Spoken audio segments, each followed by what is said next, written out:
that was geared towards new construction is also gone.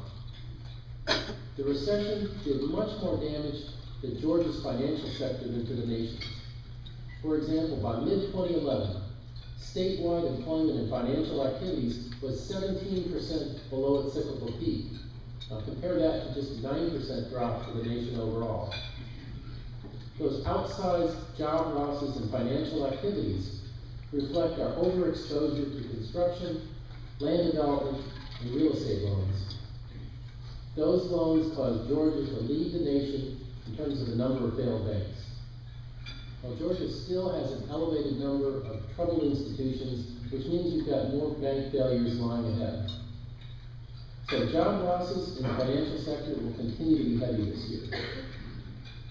While we've not yet seen the federal spending bubble burst, we have seen significant reductions in state and local spending, which eliminated many government jobs.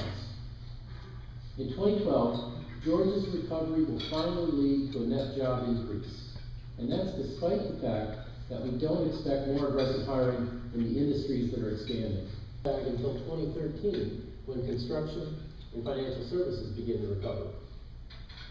Government employment will decline for another 5 or 6 years and will be the strongest remaining headwind for Georgia's labor market. If we continue to grow, Georgia will replace the 360,000 jobs it lost in the recession by 2020. That's 4 years later than the U.S. recovered its lost jobs. And what's worse is that something probably will go wrong before then. We're likely to see another recession before the end of the decade. Georgia and the U.S. growth rate have converged dramatically by 110 basis points. And although Georgia's economy will underperform the U.S. again this year, the differential in growth will shrink to just 30 basis points, or 0.3%. And we're expecting full convergence in 2013. The last remaining large imbalance is hard to miss. It's government spending. So even as the restructuring of Georgia's private sector nears its completion, there's a lot of restructuring ahead for the public sector. Now at the 30,000-foot level, Georgia appears to be better positioned in this regard than the majority of states. In Georgia, per capita state and local government tax burdens are lower than they were 20 years ago. State and local taxes are also low relative to other states. And again, compared to other states, Georgia is not overly dependent on federal spending. In normal times, we receive about $1 in federal spending for every $1 we pay in federal taxes.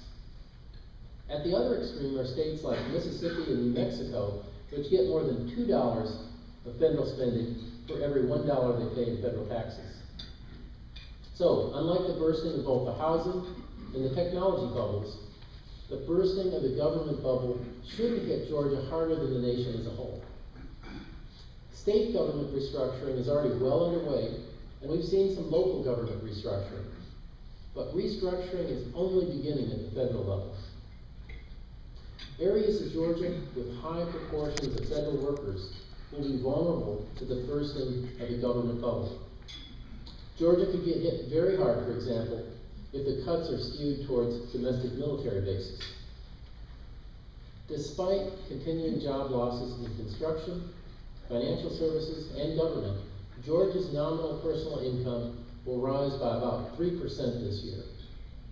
After subtracting inflation, that increase will be just high enough to sustain Georgia's economic growth. Now, many of the positive forces that are underlying the forecast for continuing recoveries of both the U.S. and Georgia are the same. Business spending for equipment and software that reduces costs will continue to increase at a relatively rapid pace. The global economy will continue to expand at a moderate pace, and that will boost prospects for Georgia's logistics-centered economy, and especially for our deep water ports. The dollar will be weak enough to boost prospects for some of the state's export-oriented businesses. And housing activity will increase, albeit from a very depressed base. Home price depreciation should no longer be a headwind for us. Now, these positive forces will be offset somewhat by some negative forces.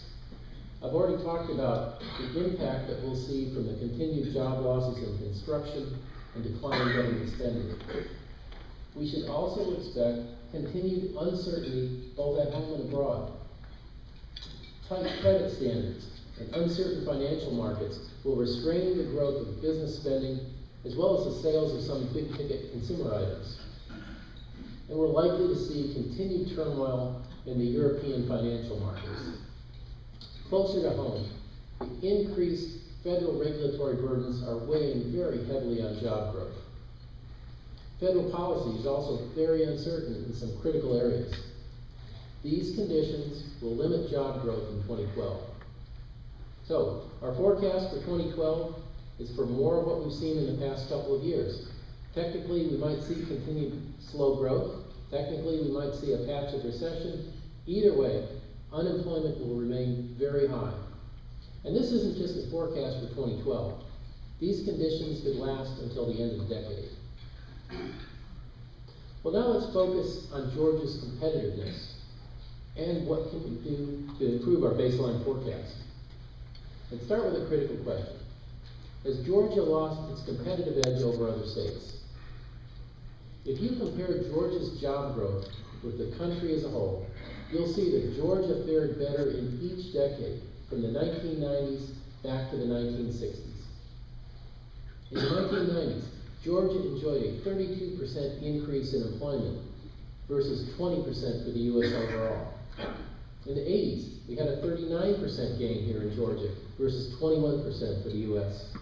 In the 70s, a 39% gain again in Georgia versus 28% for the U.S. And back in the